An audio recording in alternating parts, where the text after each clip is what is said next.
Welcome back to another episode of the Elevated Chat Room. Elevate your mind, elevate your life. It's your host, Lonzo Jones. I am back again. I'm excited because we got somebody here tonight that's going to bring a lot of energy.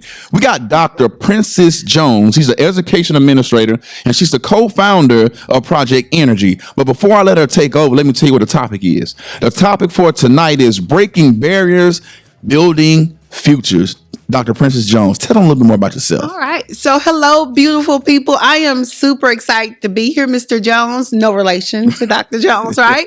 I am an education administrator. I'm the assistant principal of Sheffield High School. I am the co-founder of Project Energy, which is a grant-funded initiative through the Huntsville Education Association. I am just a hope dealer. I absolutely love instilling hope in everyone who's around me. I am an advocate for students, for education, for justice, all those good things. I'm just out here being great most of the time. That's what's up. From a small community, Sawyerville, Alabama, is located in the Black Belt, Hale County. Went to the University of Alabama, finished my undergrad there, did my master's and EDS and administration certification from the University of North Alabama, and finished my doctorate from Liberty University. So that's a little bit about me. That's awesome. So you are definitely deep in the educational world. Absolutely. What made you go that route? Why the educational world? You know, I like to tell my people I interact with, teachers, students, whoever I'm speaking with, that everyone that sits in the seat has a story. Mm-hmm. And I think because I was so familiar with my story and how it impacted my life initially, so I felt like I knew I needed to share the power of education. I was one who, we were very poor growing up, of course, in this Black Belt area. There was very, very little to look forward to. And I recognized in about the 7th grade that my ticket out was going to be getting a degree in something that I love. I knew I needed to be smart enough that I could make it out of the poverty. Mm-hmm. And so that was my plan. I knew it from early on. That was the plan. Get this education, take it serious. And so having that intrinsic motivation immediately, because I wanted to be out of a lot of the situations I was in, prompted me to be really, really serious about academics. Like, my mama would never on me about grades. It wasn't no expectation. No, I just did it because I was doing it for me. So I would be hard on myself if I didn't do well, because my expectation is you need to graduate kind of at the top so you can finish. And that was 7th grade, but by 11th grade, I'd fallen off, and I ran into some barriers, and that changed a little bit, but I was able to refocus and finish strong. Did graduate in the top of my class, not 1 or 2, but still in the top. Okay. Because I got distracted for a minute. And I want everyone to know the power that education has, understanding that it's something that once you get it, it can't be taken away. Definitely. Knowledge is just so fundamental, and no one can take away what you know. Learn it well, and be able to share it and help someone else with it. That's good. I like that answer. You said you talking about knowledge in there too, and that's one of the things we all, back in the day, knowledge is power. Mm-hmm. And one of the things we like to say now is knowledge is the new money. Because if you have knowledge, you can earn money, or you can create your own money avenue. Absolutely. Because you're in high demand. But like you said, you have to learn it and learn it well, and then do it well. So like I said, I like the way you talk. Awesome. So let me ask you this: how did you end up at Sheffield?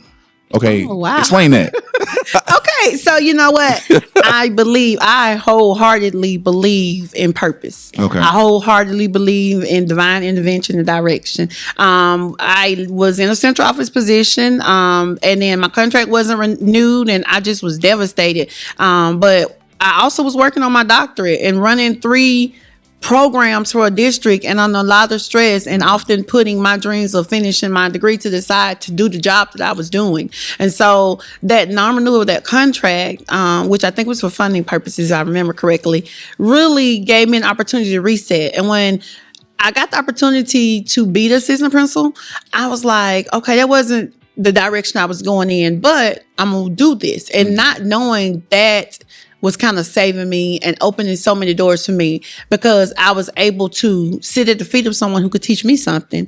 And I had the stamina and the energy and the focus to do this doctoral program. It was my very last year and I needed to finish this program. I was so close, but no one knew I was so close to quitting because I wasn't going to choose my career over this degree every single time. Yeah. So being able to serve in the position I've served in the first year I was at Sheffield allowed me to be able to balance, to be able to hit that reset button, to recenter, to recalibrate, and to be able to still be in administration and do great things, but it still finish the personal goals I'd set for myself. So I look at it as a blessing. Awesome. I absolutely do. Yeah, I was just wondering because, like I said, I always like to know like people's journey from where they come from to how they got to this particular place, this particular position. So it's always just interesting to get that background on that. So let me ask you this: I know you face barriers. I mean, there's no denying it. So what barriers did you face in education, and how did you push through?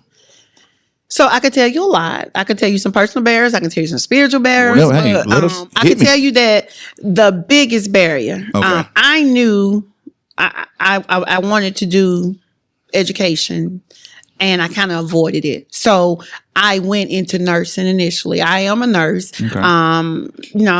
nursing degree and everything, finished the nursing program, practiced nursing for about 10 years. Okay. And then when my family was stable enough that I could quit nursing full time, I decided I wanted to go back to school. But I didn't see it happening because in the beginning years, way back in 1999, I went to Stillman College. And once I decided to start a family, I had to drop out of school. Well, one of the things I always tell you, young people is follow rules and procedures and whatever's in place, do it and make sure it's doing right, because I didn't withdraw right. And because I didn't withdraw right, all of a sudden my transcript was locked and I couldn't go to school, even when I had the desire and the knowledge. And I was going to be successful and I could do great things, but you know what? I can't do it if I can't be accepted because I can't get my transcript. Wow. And our kids that happens to them. They'll go to college and their biggest barrier is that they mess up in college and they don't do it right. Even if you need a break, do it right. Withdraw the correct way. And so that didn't happen. And so I found myself fasting and praying for 3 years about my transcript. I needed my transcript to be unlocked. And I was at Publix that sat across the street from the University of Alabama one day, sitting in the parking lot. And as I was sitting there, I plainly heard God say, "Go get your transcript." And it was kind of a joke at this point because I'd been trying to get my transcript for 3 or 4 years. And in doing so, I'd written letters to the president. I did a petition. I'd plead my case. I'd done all those things that you could possibly do trying to get the transcript. I was like, I'm not going to Stillman and try to beg for no transcript again. I'm not doing it. Yeah. But plainly, he was like, "Go get your transcript." So I had nothing to do that day. I was at Publix. I was like, I'm just going to drive by there and check on it. I did that. Sat in a chair for like an hour, and the person I was waiting on in the accounting office was on lunch. And she didn't come back. And so I went to my car. I'm so serious. I went to my car and I was so frustrated. I'll never forget it.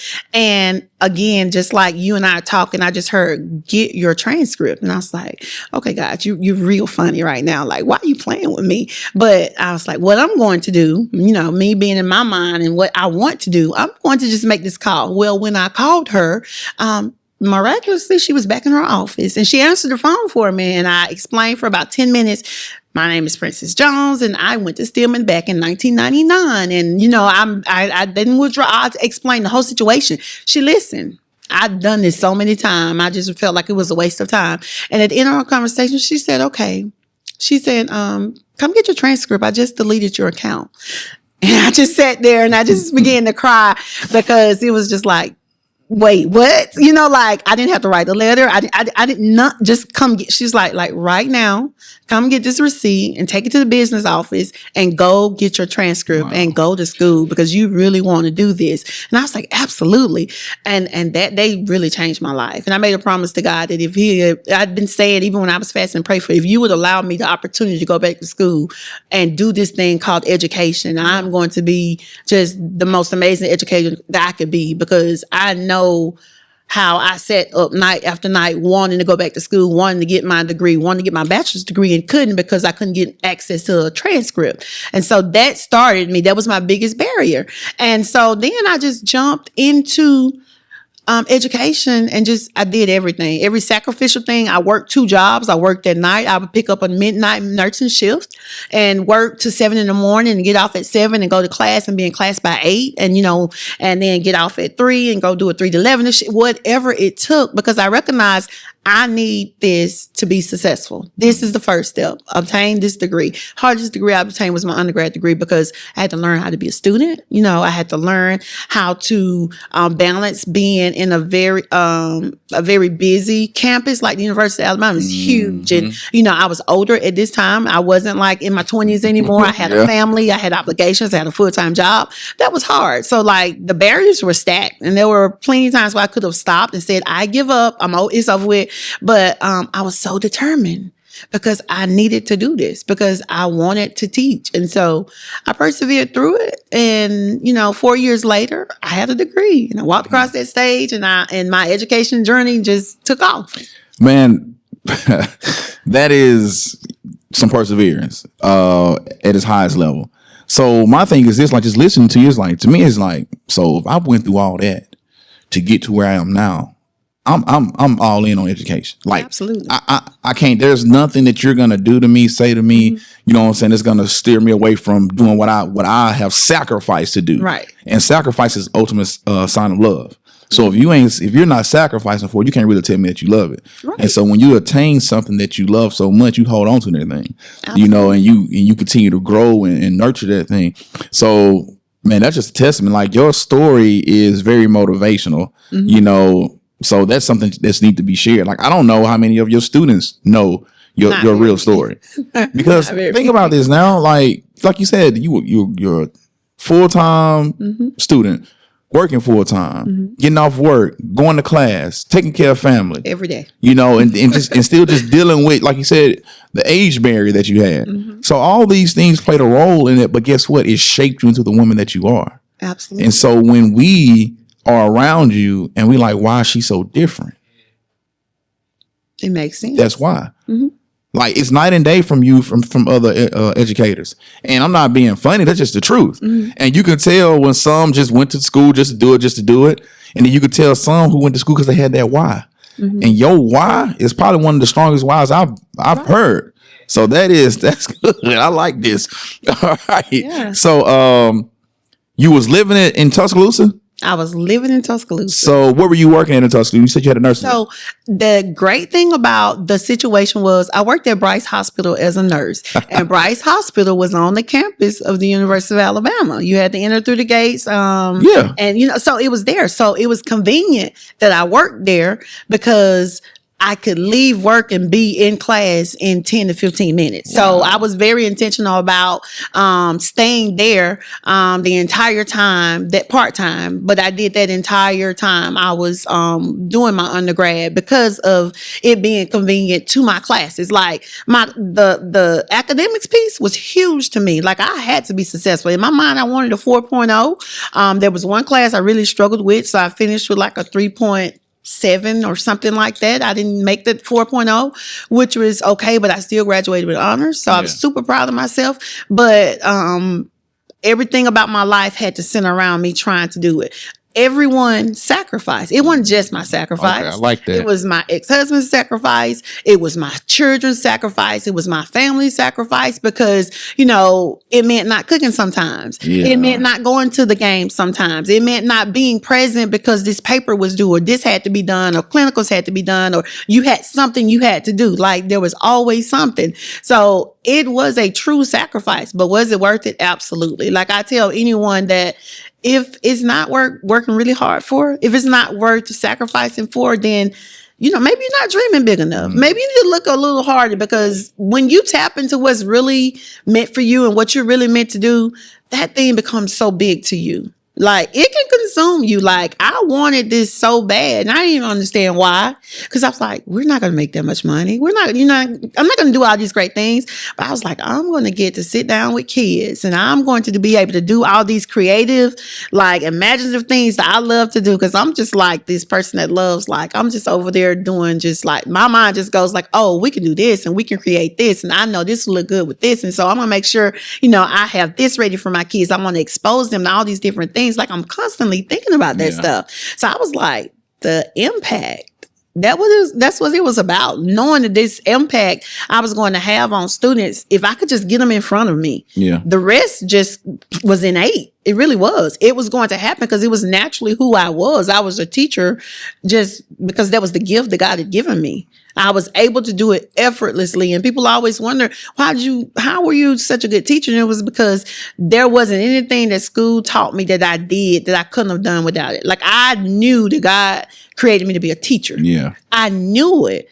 I did it. I do it. I can still do it. And it doesn't require me to think hard. It doesn't require me to do a whole lot of plan. Like, of course, I'm going to plan and do all the things I'm supposed to do, but you could put me on the spot right now. We can go straight into a lesson and I'd be ready because that's just part of the gift that he's given me.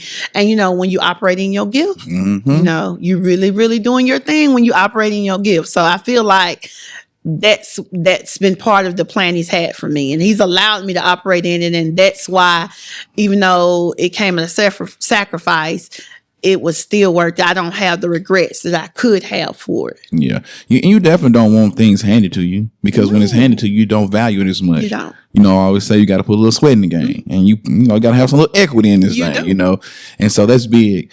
Like I say, your story, the small piece that we just now heard is pretty inspiring. So let's keep it moving. Let me ask you this though: when were you working at Bryce? Like what years? From 2008 to 2012, part time. Okay. So I was checking. My mom, my dad, and a whole bunch of my family worked at Bryce. Oh, really? Even my in-laws was there at some point. So I was just wondering when, but I think most of them had retired. But some of them may have been there in 2008 because I was at UNA at that time. So possibly that you was there. But anyways, we'll probably figure out what the connection is. I'm sure there's one. Now, so how do you mix high expectations with compassion for the underserved students?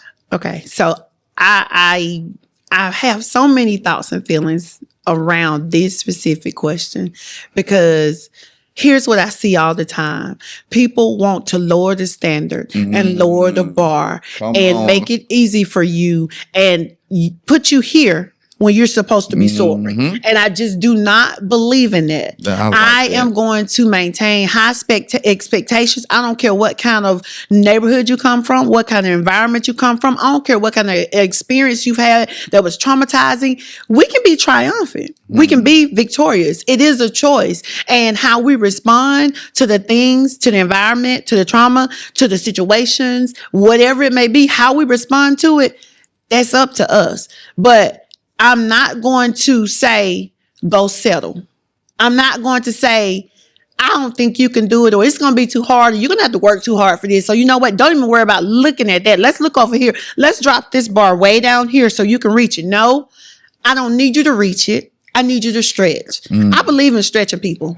I believe in stretching people. Stretch a little out of your comfort zone. It's called growing. You're going to grow. So when people talk about their barriers, when we talk about our marginalized communities, when we talk about the different things that they experience, and we talk about, what's expected of them, or, a lot of times we got these preconceived notions about them. A lot of times we already have biases that we have to deal with. A lot of times we have these prejudices that are already present. So remove each of those barriers. They have to go. All of that has to go. And the other part is remove the excuses. Like, I have to tell my students sometimes, like, excuse is great, but it doesn't work here. It doesn't. At the end of the day, whatever the excuse was, it doesn't matter. We got to talk about how we can be problem solvers. Like, regardless of whatever the excuse was, the fact is we have to do something.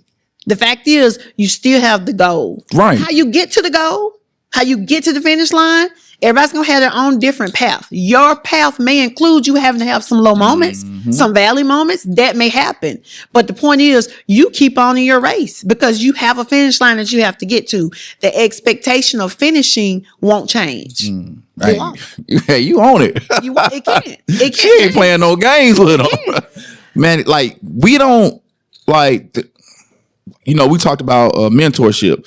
We don't see too many educators, even when I was growing up, that has the mindset that you have, has the experience and the background and that passion and that why like you have. So when you come across somebody like this, sometimes it's intimidating, and then other times it's motivating. It just depends on how long it takes that student to get to know that teacher or that administrator. But once you guys break through those barriers and you see like, oh no, like I'm trying, like I'm here for you. Yeah. Like, but they don't recognize that at the time. Like I was talking before, when I was in high school, I didn't recognize that my assistant principal, and my basketball coach was a mentor. Not at the time, but when you sit back, it's like, man, this dude right here, he was really there for us. He was really trying to push us to greatness. And so that's what I see in you. It's like, whether you want it or not, when you get in my presence, you getting it. This is what you getting. Yeah. I ain't holding back. I'm sorry, but I'm not sorry.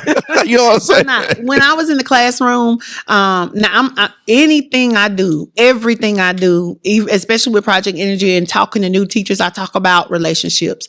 The number one thing you can do with a student is develop a positive relationship with them. Yep. That doesn't happen easily. I was interviewed previously and I was asked like, how do you start with the relationship building? I was like, well, I believe in love, like for real, for real. And so I understand that everybody doesn't experience it. Everybody doesn't hear it. And so as a classroom teacher, I would start my day with saying good morning and say their name. I love you. And I meant it sincerely. Good morning, Jose. Good morning, Alicia. Good morning, Karen. I love you. Like, if nobody's told you guys today, I love you. Now, when I did that on the very first day of school, it was real awkward. Yep. And they looked at me like, what you talking about? What's wrong with her? And then, you know what? At the end of about 2 weeks, if it's not coming out of my mouth, if I hadn't said it yet for that morning, it would be like, Ms. Jones, you ain't say you love us yet. Like, what's wrong? What's going on? And I'm like, I love you. And then they begin to know I love them. And once they realize, I didn't have to say it. Like starting off telling them, because I was like, once you know I love you, you'll understand how I have to deal with you sometimes. Yes. You'll understand that when I have to cut you sharp and come at you real crazy like, because this is real serious and we're not learning, you understand this is rooted in love, because I wouldn't do this if I didn't love you. Come on. I wouldn't be on you the way I'm on you if I didn't love you, because I could just be like, hey, I'm just showing up. You don't do it. That's okay. We cool. No, we're not cool. We're not cool because I love you too much to not help you get to wherever you want to be in the time that I have you. Because I have to think about it like this. You might not get another Miss Jones for the next, I don't know how many years. So since you might not, I better do everything I can while I got you. That's good. And I always operated like that. That's good. And that's why when they leave me, my kids would say I was one of the meanest teachers that they had.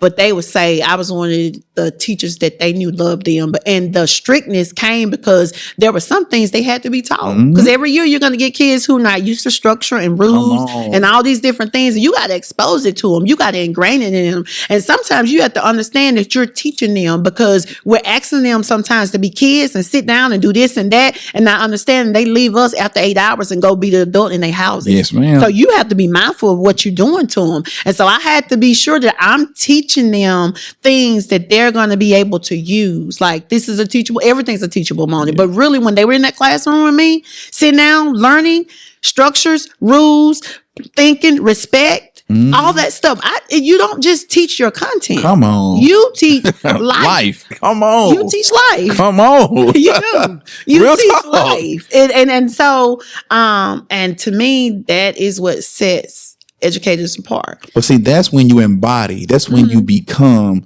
that thing. You know, you're not just teaching. No. You're a teacher. Yes. It's a difference. There There are a is lot a of people teaching, difference. but they ain't no teacher.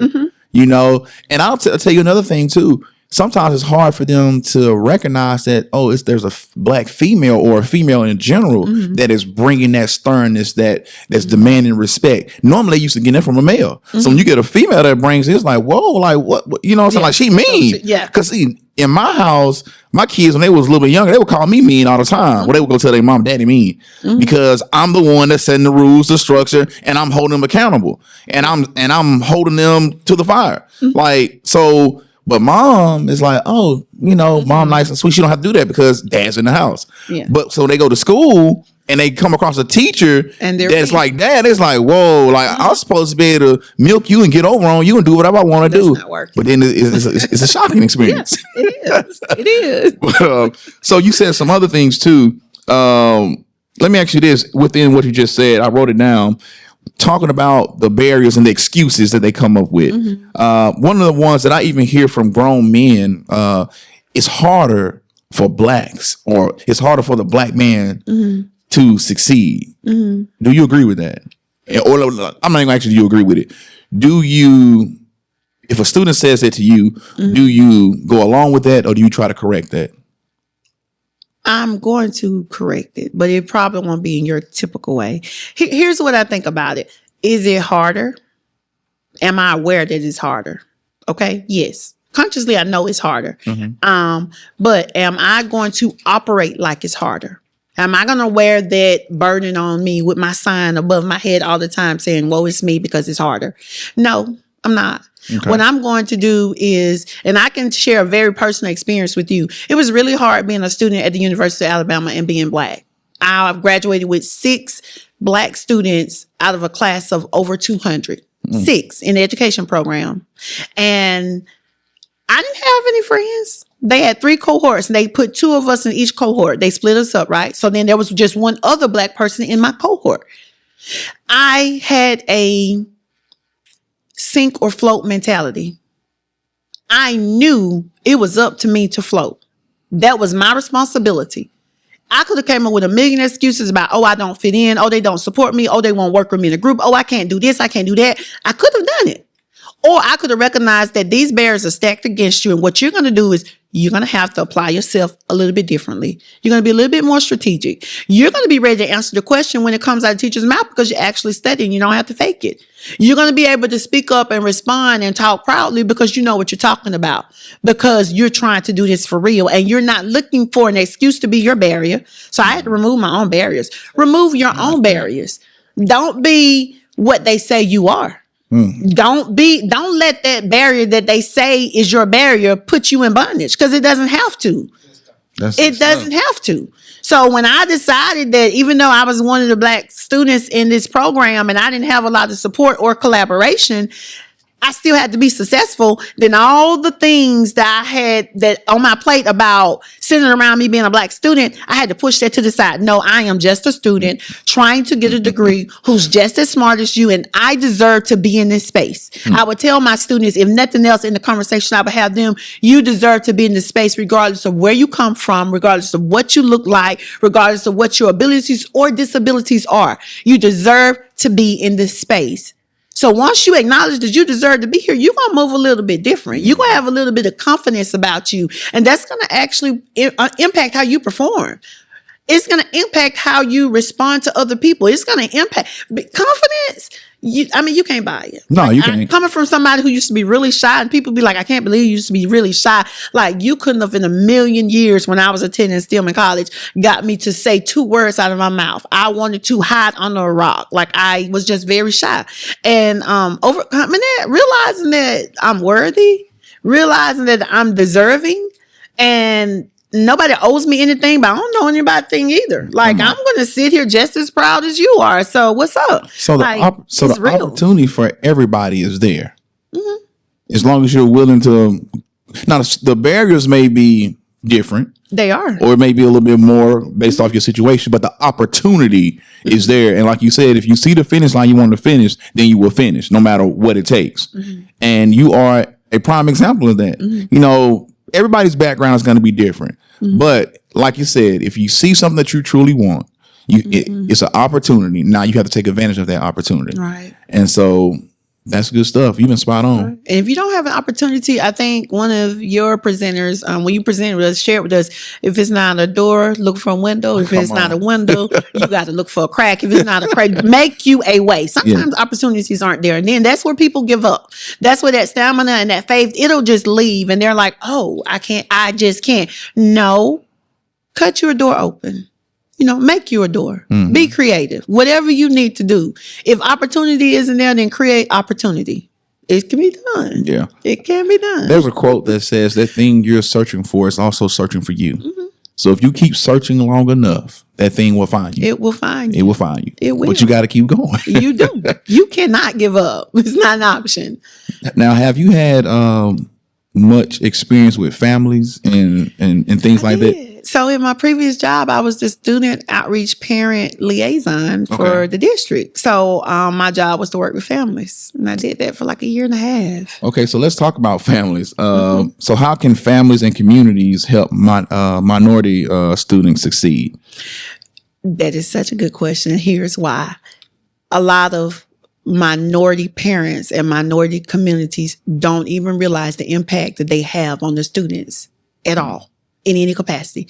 They don't realize what it means to show up, how that impacts the students' performance. They don't realize how being present and knowing what's going on in the school and knowing what the rules are and knowing what the dress code is, all the things that they could be exposed to. They don't realize that there's an impact, a heavy impact on the student, on student performance, on student engagement, on student success. It all is impacted by the engagement of the parent and the family and the community. We need you. Like, don't get it wrong.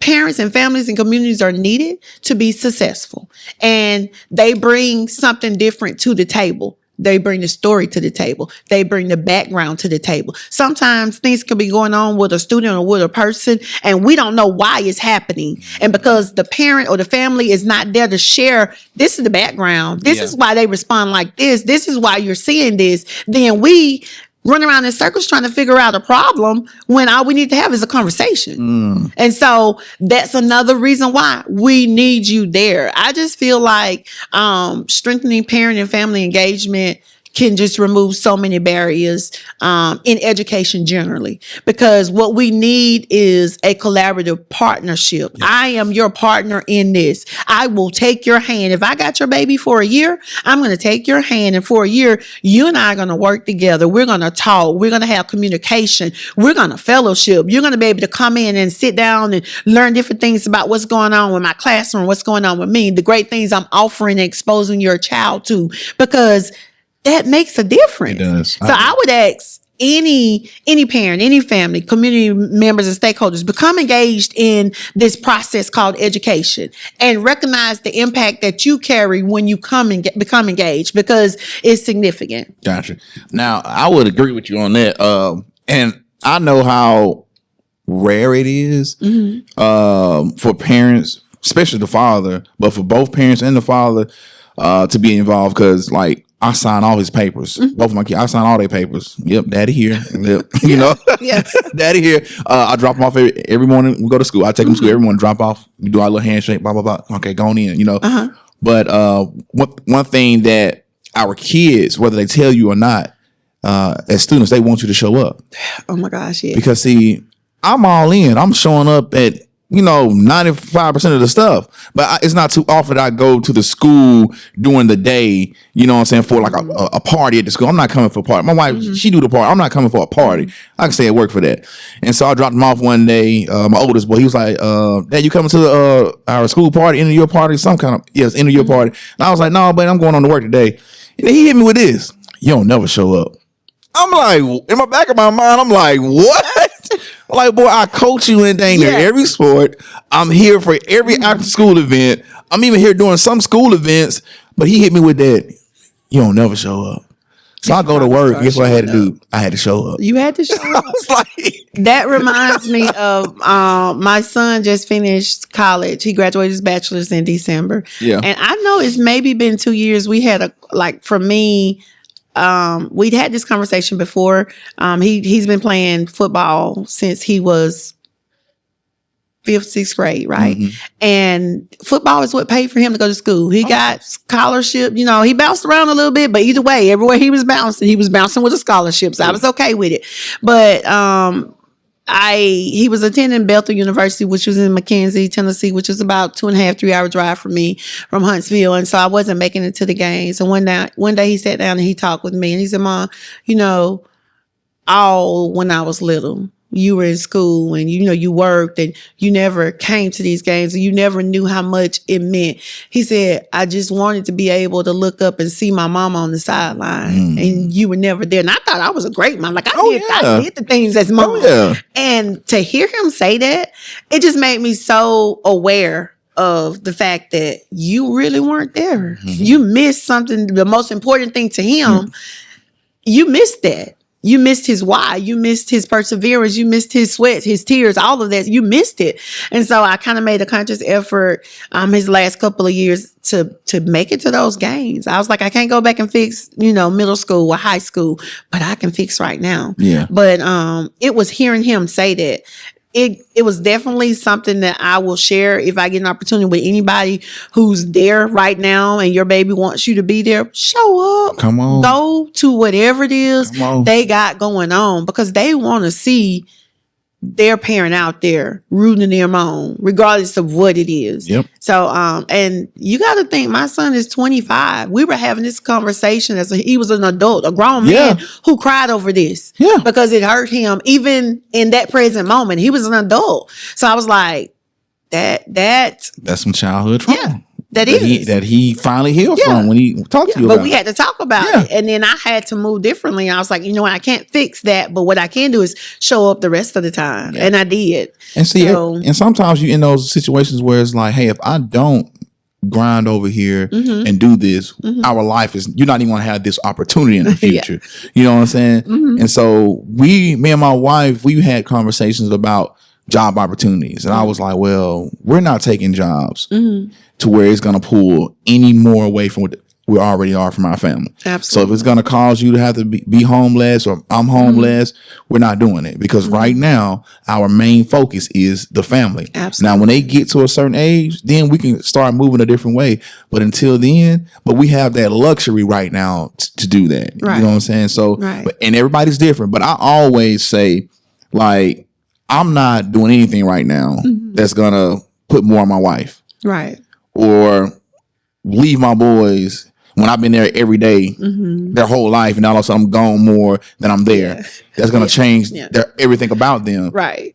So I'm just conscious about that because I know from being around the youth, how detrimental it is to have your father. Right. And not just him just being present, but him being involved and him being equipped, to be the fullness of what, like, I don't want to look up one day and my sons in their teens and they say somebody else is their role model. And that means I ain't really doing what I was. That's how I look at it. Right. You see what I'm saying? So now whether they admit it or not, deep down inside, it's like, I really look up to my dad, And so that's my thing.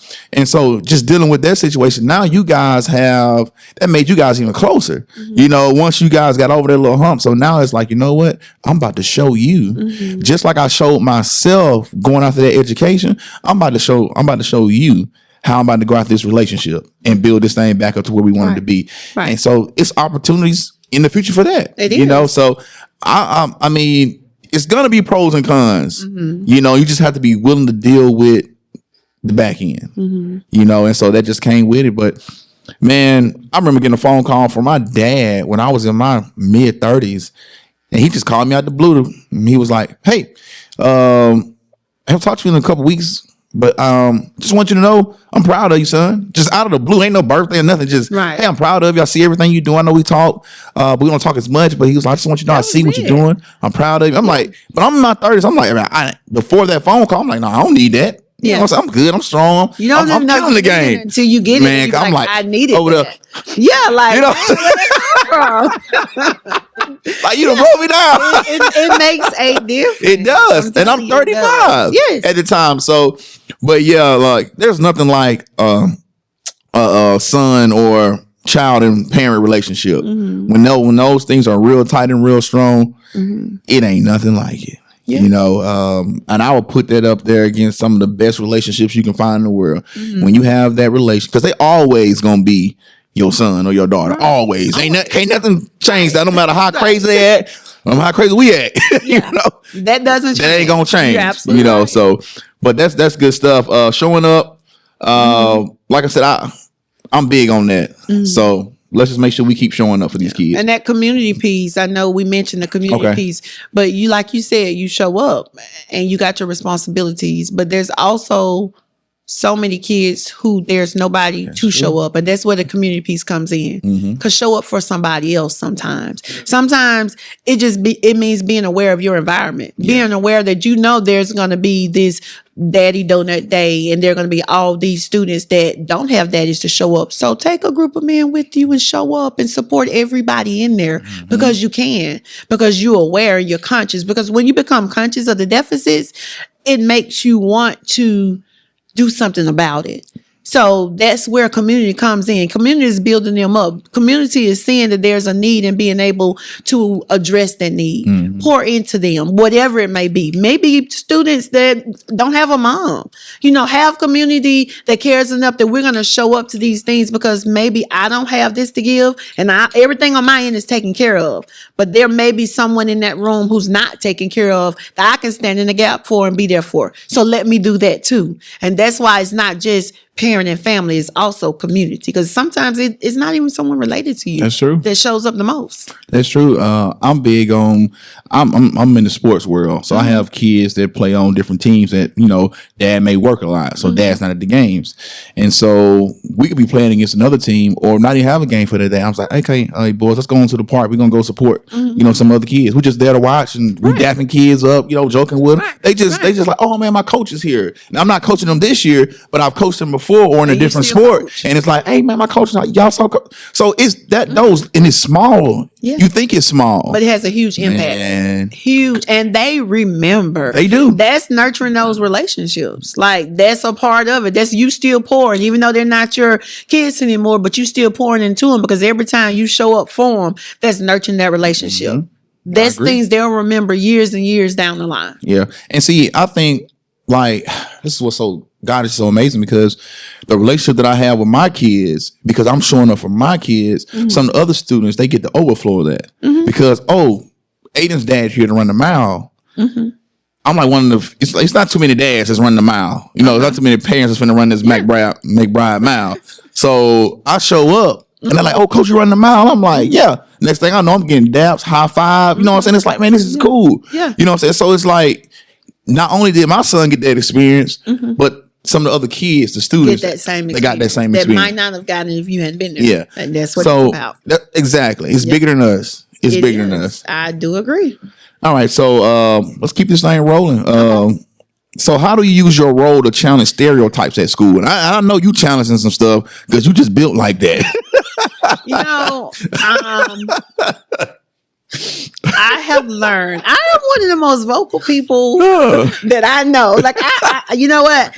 But there has been a season, I think, that I went through that there were a lot of things revealed about me that I had to accept and hear God say about me. Every battle, it wasn't my battle. Like, like people will use your vocalness to their advantage. But then when it's time for them to be vocal, or when you need someone to be vocal, it's silent. Come on. Yeah. Or you can be vocal a lot and then you're doing it for the good. Or my people used to say, take one for the team, Jones. Take one for the team. Go say this, go do this, go, we need this said, and okay, I'll go and do it. And then guess what? I look behind me and it just looked like I'm the one with the problem because nobody's there saying, yeah, me too. Like, yeah, that's no, it's a Jones problem all of a sudden. And I was like, no, I'm not going to stop doing that. But now, currently, challenging stereotypes means addressing them. Like, I have learned that ignoring things is one of the worst things you can do. Stop acting like I'm not here. That elephant in the room, like you see it, I see it, let's talk about it. Because acting like we don't see it and not talking about it doesn't resolve anything. I believe in coming into every situation with a solution, a possible solution. If there's an issue that's present, let's sit down and have a conversation about how can we resolve it. If we can't resolve it, then let's agree to have differences, but have some understanding of how we're going to function together. When it comes to stereotypes, I have to first make sure that I am sharing truth. Because sometimes people have biases and stereotypes, prejudice, whatever it may be, just because of lack of knowledge. Just because they really don't know. Like, not because they being funny, but no, because you just really don't know. Being a very strong Black female who talks a lot. Naturally, I talk loud. You kind of see I'm elevated. I'm usually amped. I can come off very aggressive, especially if I'm being short. Like, some days I may not have like my bubbly, fabulous day, and I'm just very direct. Never rude, but very direct. But then my directness may come off as like, oh, what was that? Or, oh, angry Black woman. Or, oh, this is aggression, when really it's not. It's just really who I am. And so the stereotype is that, oh, she's acting Black, or oh, she's being an angry Black woman. But actually, I'm just being this person that I am, and you're uncomfortable with it because I'm not fitting into the norm.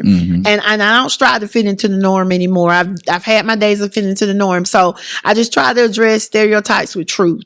Like, the truth is, this is who I am. I'm going to be loud. So if I am excited, I'm louder. If I am angry, I'm probably even louder.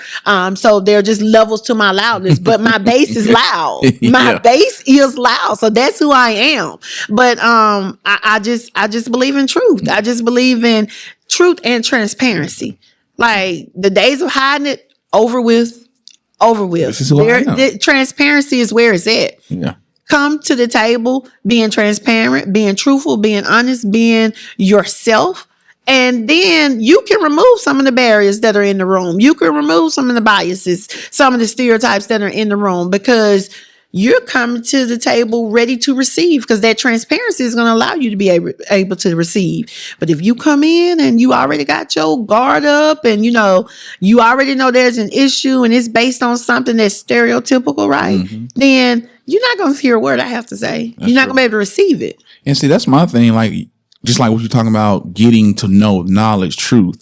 Like, you can't know truth unless you listen, unless somebody tells you what truth is, because you can assume that this person is like this just because of the way they look, the way they dress, the way they talk, the way they come off. But when you actually learn them and sit down and talk to them, you break down their stereotype, you break down the prejudgments just like that, simply because of the fact that, oh, I just got to know you. There's students that we do that with. There are. So I know you do it with other adults, other teachers. You just have to be willing to be open to learning people, like, not trying to make them conform to who you are and what you want them to be, but no, understand that everybody's going to be different. There are going to be some similarities, but there's going to be a lot of differences too. So that means I have to recognize the differences in you and appreciate them. And then your difference may be something that we actually need on our team. Yes. And you got to remember that it's a team. Yes.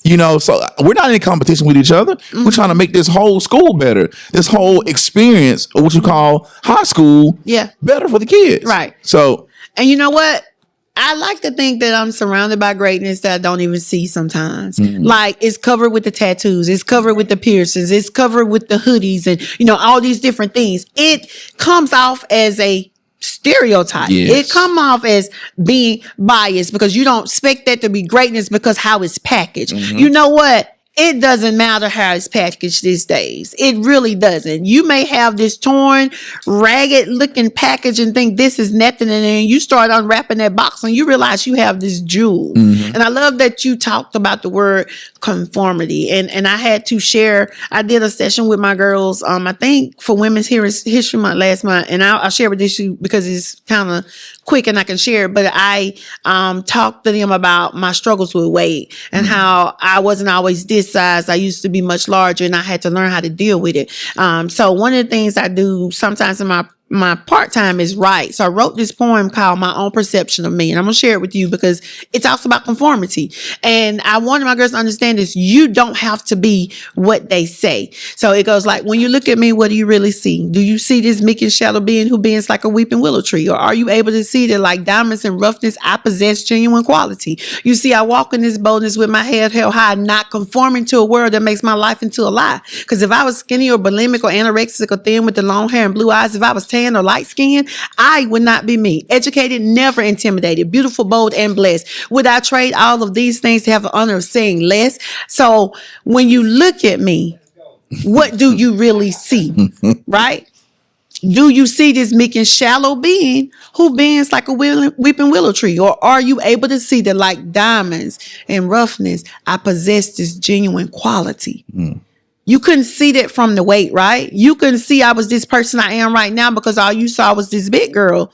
And now I shed these pounds and all of a sudden you look at me differently, but I was always this person. Come on. And I had to tell them, people are going to judge you. People are going to look at you and the things that you're going through in your high school years. And you may feel like you're judged and you're not confident and your self-esteem isn't where it needs to be, but you're great and amazing and beautiful. And I need to tell you right now. Because I wish someone had told me. Like, it took me years to figure it out. Like, being able to have those kind of conversations with my girls, it's real important to me because I want them to know you are wonderfully made. Like, for real.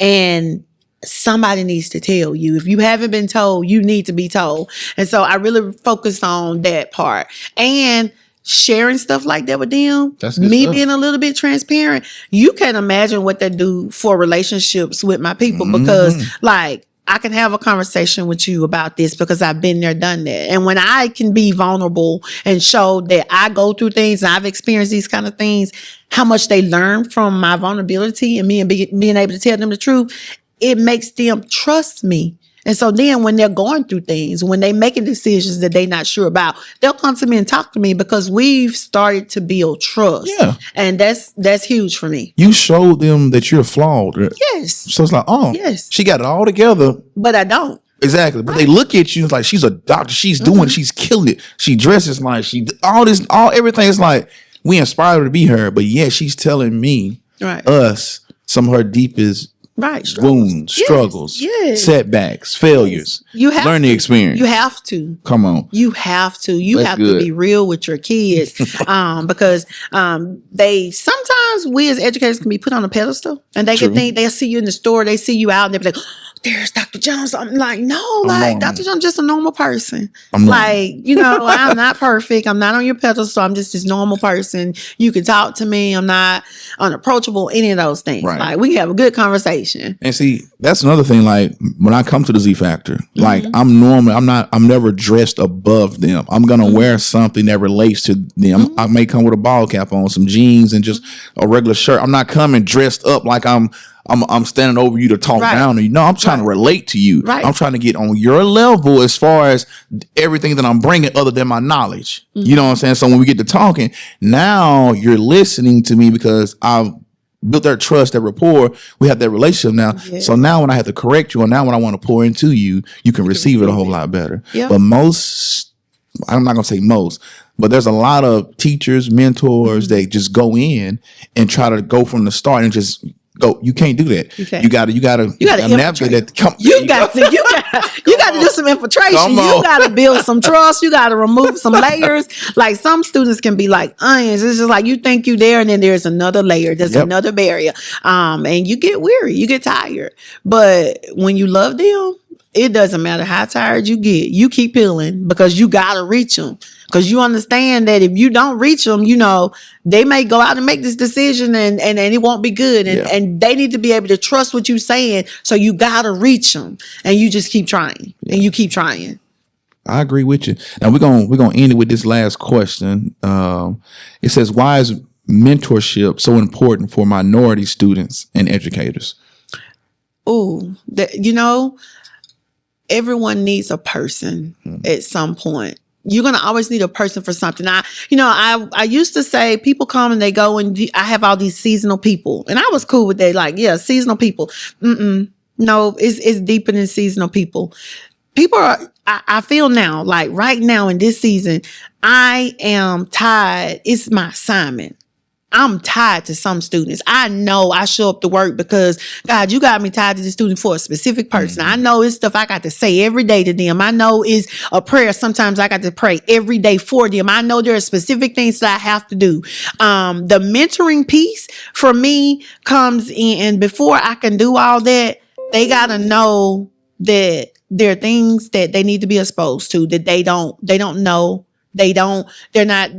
It's like you have to be this example. Like for me personally, I have to be this example, and mentoring looks different. Mentoring isn't this whole little framework or I be the mentor, you be the mentee. We do this like this.